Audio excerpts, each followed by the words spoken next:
And then I was doing podcasts and all the other UFC stuff that I do. So a lot of work. Right.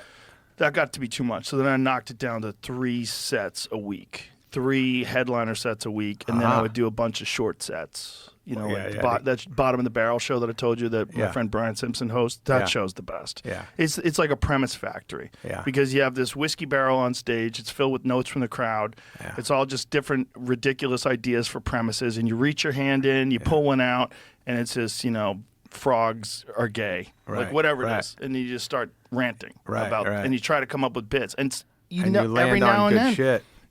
you get 1 or 2 every set that you write it down. You're like, this could be something. That's amazing. Yeah. And a couple of them made it onto the special. That's incredible. Because it's like it's a premise factory. Absolutely. So I had a lot of material. I was getting ready to do a special in. I was gonna do one in August of 2020, but then, you know, obviously in March everything shut down, and I didn't do stand up for 8 months, and it was just.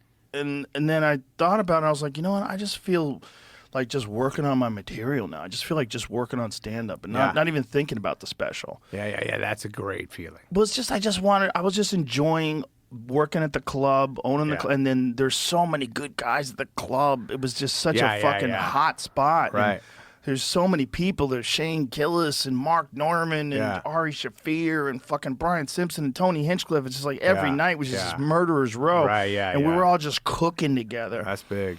And then when Netflix said they want to do a live special with me, at first I was like, fuck that. I don't want to do that. And I said no. I told my manager, I was like, no. I called her on the phone. I was like, what? I don't want to do that. Yeah. And then I was driving home, like, why are you scared to do that, you fucking pussy? And I was like, as I was driving home, I was like thinking it. And then when I got home, I called her back. I go, don't say no yet. I go, let me think about it. Yeah. I've had those feelings, And then the next day I said, all right, I'm going to do it. And she's like, you sure? I go, yeah. I'm going to do it because I'm scared of it.